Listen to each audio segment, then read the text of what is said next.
Hi guys, I'm Nick Bester. I'm a running coach and athlete, and I'm on an absolute mission to try and crack that magical sub 220 at Berlin Marathon in just over 10 days time. I've run 220 in 8 seconds there before, so I need to improve on 9 seconds overall, which I think is 0.21 per kilometer.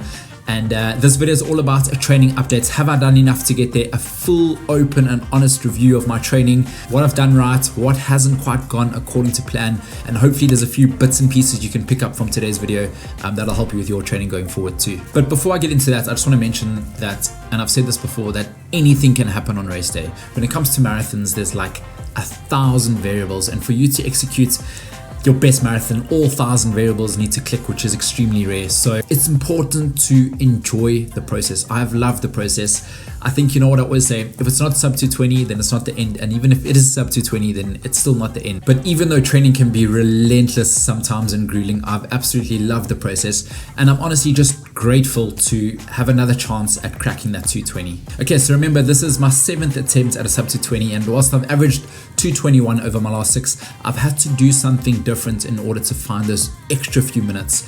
And this time around, at the start of the block, I identified 5 areas that I can definitely look to improve on in order to find those missing seconds. So the first of which was better nutrition, a lot more disciplined.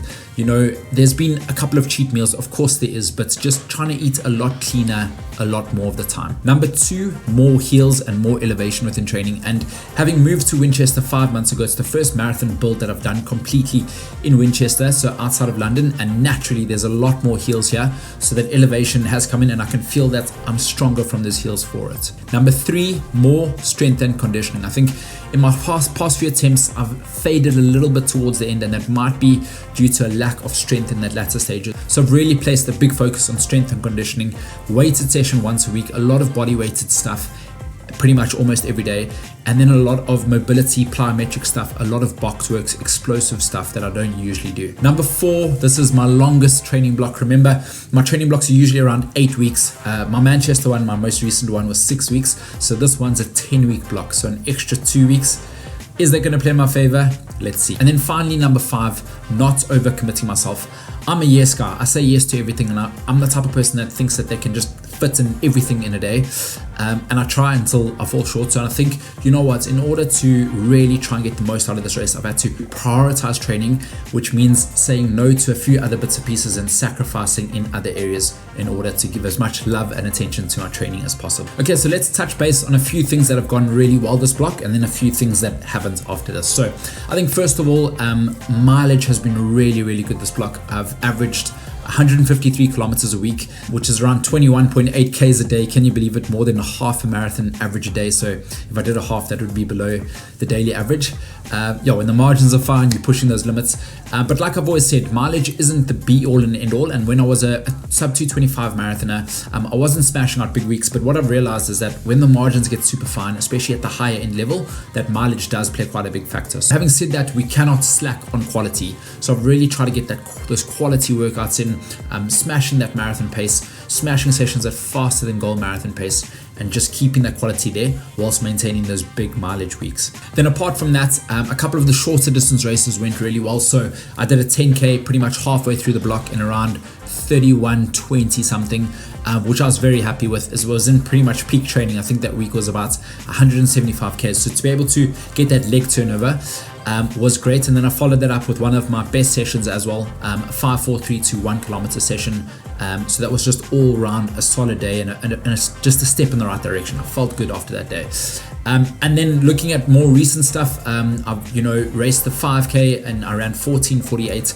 And once again, that was coming out a bit of an illness, so I didn't go absolutely crazy. I ran within myself. So be able to run that time whilst not giving it an absolute full send, I was happy. And then the next day I felt really good. So I did a session in the morning, 5K tempo, followed by a 5K park run, which I did in 15:16, followed by another 5K tempo. So really good shorter distance races, a nice confidence boost. And then apart from that, I was really happy to finally nail my biggest session of the block again, 3x10K day, total run 40 Ks that day. And to me, that's the biggest indicative session as to what sort of shape you're in. In the last 2 marathons, it hasn't gone quite as well, the session and I suppose race day in a way. Both times the session didn't really go according to plan, and both times I ran 2:22. This time I was really able to progress. I felt comfortable and controlled within those first 2K sets. The 3rd K set was done at a little bit faster than goal marathon pace. So yeah, I was really happy to have banked that, and that was once again a nice confidence booster and a step in the right direction. And then another thing I brought back this block, which I used to do before life got crazy busy, was get in my daily routine. So it's pretty much a 10 to 15 minute routine with a bit of strength and conditioning, stretching, foam rolling, mobility, all those good things, those tiny things that go such a long way. And in the past I've sort of prioritized other things and I just haven't found the time to this, but this time I really built it into my routine. So I was probably able to do that on average about 4 times a week. And when you stack that up week on week consistently, then I promise you start feeling the benefits from that. Okay, but I've always been open and honest, and it hasn't always been smooth sailing. And I think, you know what, if you're doing marathon training or even training yourself, there's always peaks and troughs. It's like a heart rate. Sometimes it's easy, paces come easy, motivation's high, and sometimes it's a struggle and your motivation's not there.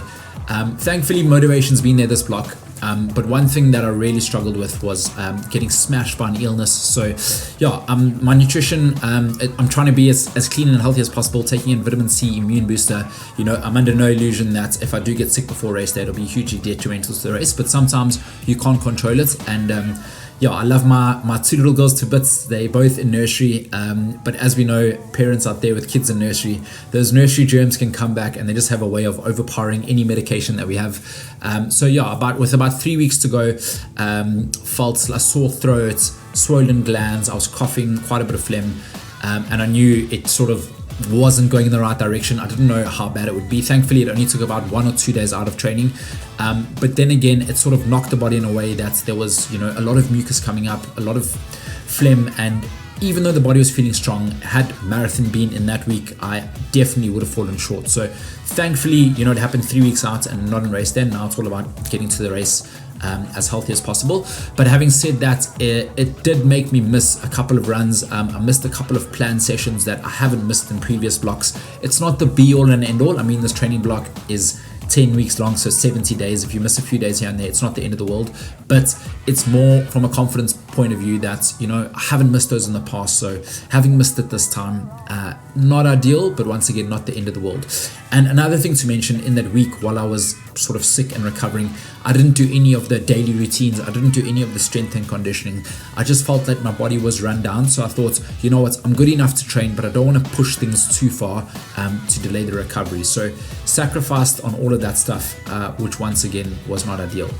And then probably the biggest thing this block that, you know, didn't really go according to plan was the big half. So I'm not going to sit here and be, you know, massively disappointed because I still ran 69:27 on a warmer day, was 7th on elite. So performance wise, it wasn't too bad, but just the way I executed the race wasn't to my ability, and if I had to do something like that in my goal race, then once again I will fall short. So thankfully, you know, it happened in the build-up race and we learned from it and take it forward. But a couple of things just to touch base on there. One is I went out a little bit too fast, went way above threshold too soon, and once you've done that, it's almost impossible to come back from. 2, it was warmer conditions, which doesn't quite suit me. I'm not making excuses here, I'm just sort of making points so that we can all learn from them, and especially me going forward. Number 3, it was also off the back of 2 really big mileage weeks. So I had a 175k week before, a 170k week, so it was always going to be a risk that the fatigue was deep in the legs, and that it most certainly was. And then yeah, I've got to admit, in the big half, content affected my performance that race. And it's definitely a point I want to discuss in a little bit of detail here. So often I get asked, does content actually affect your performance? And the answer to that is yes, it most certainly does. And the reason why in that race specifically, so I was pretty much contracted to Big Half to make a post-race reel for them. I wanted to obviously make a good YouTube video out of it. And you want to tell the story in a cool way. So you're thinking about that while you're running. So, you know, I started off a little bit behind where I was, showcased it a little bit, caught up to sort of, you know, the podium ladies, then eventually kicked on there, showcasing the leading ladies, not really running your own race, and then realizing actually this is probably the wrong pack for you, trying to surge, get into a new pack, and at that stage you've burnt your matches, you're done. But then again, I have to ask myself, what's more important, good results or good content? And to be honest, at the end of the day, you know, I'm a sub-elite runner. I don't really win big races for prize money. I win a couple of free entries and maybe some smaller races. So not really making money off performance running, let's say. And content, well, content does actually pay the bills.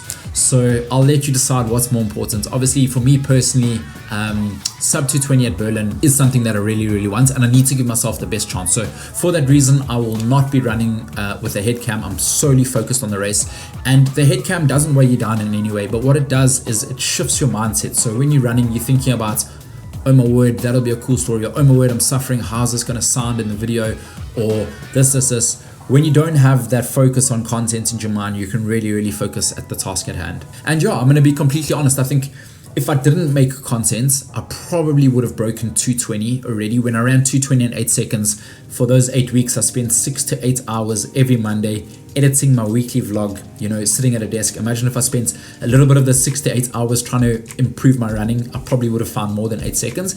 But having said that, guys, I wouldn't have it any other way. I love making content, and I often think, you know what, why I do it is because if it can help even 1 or 2 people out there, then it's been worth it. And from the comments I've seen, it really has been helpful to numerous people out there, which that's what I thrive for. So ultimately, I want to perform to the best of my ability, but at the same time, if I can make content out there to help others, then that's what it's all about.